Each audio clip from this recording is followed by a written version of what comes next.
today's tip is on the serve. Tip number one, where should the toss be?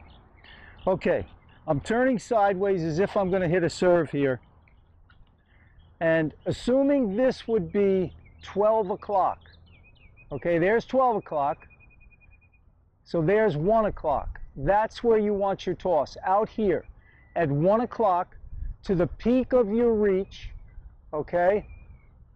And in front. 1 o'clock, peak of your reach, and in front. A good toss will land anywhere from 2, 3, 4, 5 feet inside the baseline because you want to be leaning in as you're hitting your serve. Tip number two is to learn a loop toss. If you learn to loop your toss out in front, you're always going to be leaning in and the toss is out in front. Because many times players are tossing the toss, it's back over their head. So if you loop it forward, you're always going in the right direction. That's where you want to go, into the court. Now, what you do with this is you start with your weight forward, you rock back. Once the hitting arm reaches parallel here, that's where this little loop happens, right here. So you come down, you just loop around and go that way again. And notice when I come up with this arm, I'm leaning with my arm. See, I'm leaning with it, kind of like that leaning Tower of Pisa over there in Italy. You're leaning in as you hit. This way it always keeps the ball out in front.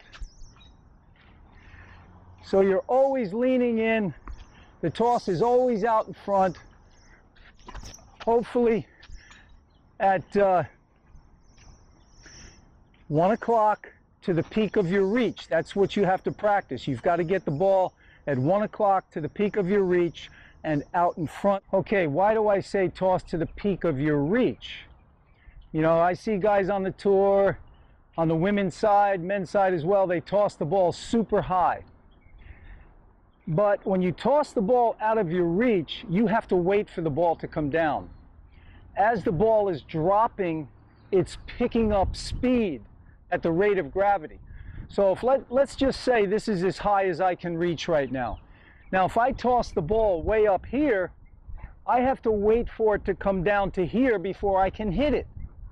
Now, if the ball's up here, the ball stops in midair, then it starts to drop at the rate of gravity, but as it's dropping, it's picking up speed. So by the time it gets to your hitting zone over here, the ball's moving fast. It's moving fast through your hitting zone. You don't want that. Now, if you just toss to the peak of your reach, let's say the racket right now is at the peak of my reach. If I just toss the ball to here, the ball stops in midair for that split second. Then it starts to drop at the rate of gravity, but it's dropping slower here. So it hasn't picked up speed yet. So it stops there, starts to drop, it still hasn't picked up speed.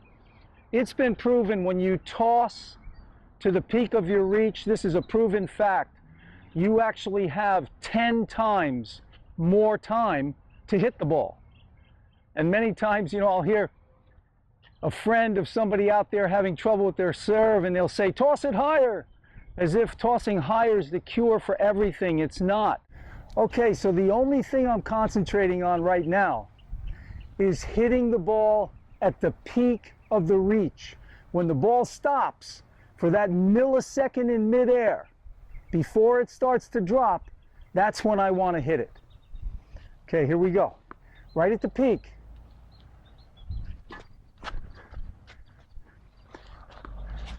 Peak of the reach.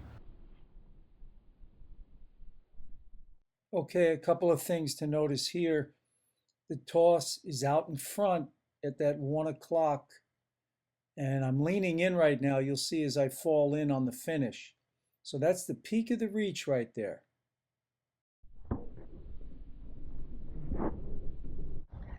Remember that the ball is in your hitting zone 10 times longer on a toss just to the peak of your reach. That makes the serve easier. It's not as difficult. Tip number 4, if you really want to develop a serve, you've got to learn a good throwing motion. Now I know for some ladies that's tough, so you've got to get out and practice. Even for guys from Europe and South America, because they played soccer, they didn't play baseball, they may not have a good throwing motion. But if you watch a pitcher in baseball, okay, they go to here, they turn, and as they come back, notice the palm of my hand is down. You'll never see a pitcher go like this and throw the ball like that. That's when you get the patty cake throw or the patty cake serve. You know, you've seen it. People are doing this. Now, if you keep the palm of the hand down and you have a continental grip, this allows the racket to form that perfect loop. See, when you come back, the hand is down. Now you're coming around, and see the loop is happening right here, down, and then you're coming up. So throwing motion is absolutely key. So what I'd suggest is, you know, just going to the baseline and turning sideways as if you're serving, and just bring your hands back like you're going to serve. Here, come up with the hands, and then just throw a ball over the net. So you're here and you're throwing, okay? So you learn that throwing motion and just practice that. Remember, you're turning your shoulders here, rotating, and then rotate around. If the palm stays down, once the arm reaches horizontal here, just let the elbow relax, the hand comes up, and then the shoulder starts to go towards the net. So as I start to relax the elbow, the shoulder's turning, and that allows me to fling. That's what you want. If you can develop that, you're going to have a serve, an excellent serve. Develop that throwing motion. It's really going to pay off. Make sure to sign up for my free online tennis camp for more tips like these. All the best and happy hitting. Take care.